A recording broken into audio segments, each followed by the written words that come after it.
Hello, everyone. How you doing today? It's Wednesday. Happy Wednesday or Happy Hump Wednesday. It's ASAP Flash here with another video. So today, well, I have the last hour today, so and it still makes it today. So today is actually the 2 year anniversary since this wonderful album came out, To Pimp a Butterfly by Kendrick Lamar. And so I guess I'm gonna tell you like a little story about it, slash kind of album review, and just talking about the album in general. So obviously, like I said earlier today is a 2 year anniversary of this album, and just kind of like just kind of like just to say, congratulations, I guess. Actually, you know what? I thought, like I saw a post earlier today, saying that it's the anniversary of it, and at first I thought it was a 1 year anniversary, so I was kind of like, oh wow, it's been 1 year already, cool. And then later that day, like in somewhere in the afternoon, I looked it up, and it was like, wow, it's been 2 years, 2 years since it came out. It came out in 2015, and that's pretty crazy. And actually, like, it's kind of, I wouldn't say a big departure from his previous album, Good Kid, Mad City, which is the best album. I mean, I'm not saying the best album ever, but it's I certainly keep listening to it a lot next to Life of Pablo. But storytelling wise, the album just blows everything out of the charts. It just everything about it's just so amazing. The kind of the skits and whatever. But I'm not talking about this album right now, obviously, since if you've seen any of my videos, I tend to go off subject a little bit. But however, talking about To Pimp a Butterfly. To Pimp a Butterfly is just so amazing. It's funny though because obviously I have Spotify and I could just easily check that album out before buying it on Spotify. I don't know why I did, but I just have this weird thing about you know if I really want an album, I'll buy it. I'll buy the LP. Just listen to it as it is. But you know, if anybody collects vinyl, they know that sometimes the record isn't the high quality as it is. So when I listen to it, I get a little bit disappointed that the LP that I listen to is not like because sometimes the song kind of run into each other or whatever. But to me, in my opinion, at least, when I listen to an album, it just it's just the journeys that I'm looking for. Maybe I should just actually like read the lyrics and understand everything. But it just the way this album is so produced, it doesn't feel like a Good Kid, Mad City. It feels more jazz influence and more like he's talking more about social economic. And all this stuff that's happening in that last year. And it's interesting though because when he dropped that album, I mean, 2015 was really like brutal and really just a lot of shit going on in the news, and as well as last year.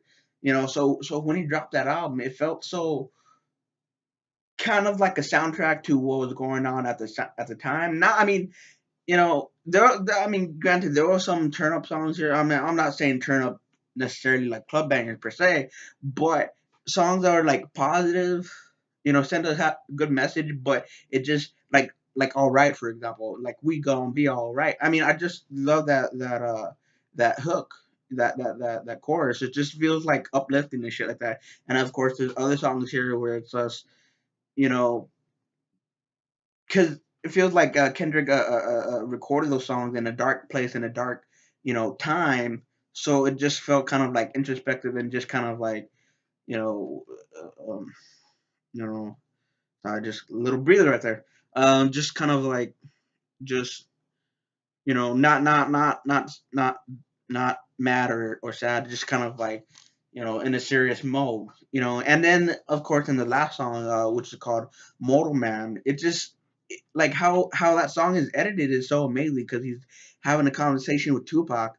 It's like a back and forth thing. Of course, obviously, like Tupac isn't actually alive, and for your conspiracy theorists, yes, he is dead.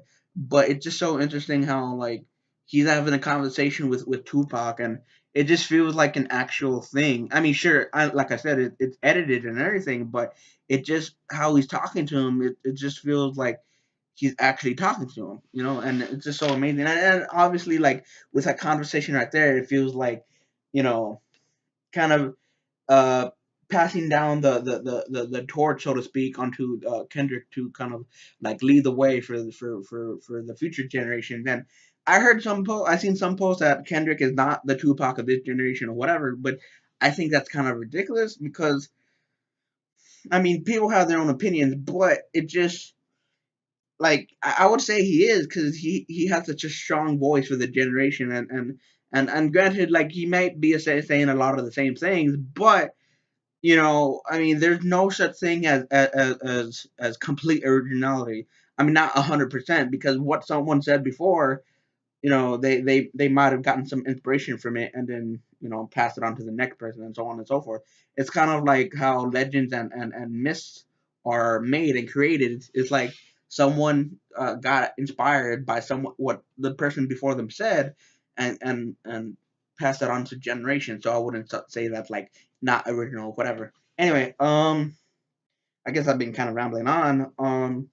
So yeah, when I listen on my LP, there's sometimes I feel kind of frustrated because I can't really like listen to the whole thing as a whole, I guess.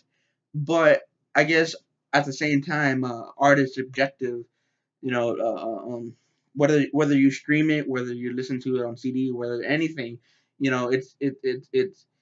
it's up to the listener to like interpret it into their own way. I guess that's how like reviews are.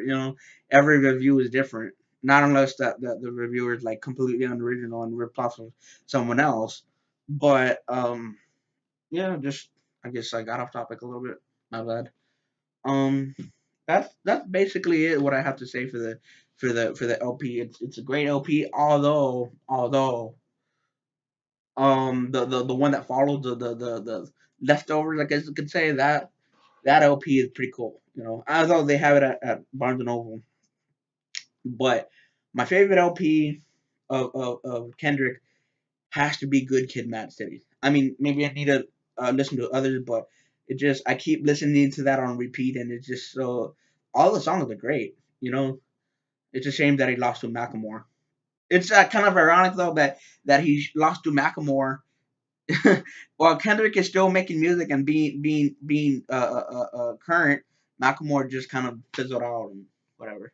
Anyway, that's it for my thoughts and opinions about the LP.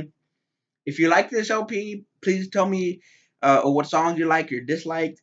And if you're a fan of Kendrick Lamar, please tell me what LP or favorite project of his is whatever. It's like so. Please share, and subscribe to this video and channel. And if you like what you do, please ring that bell for future, get notified for future videos. And mount like the flash, and see you in the next video.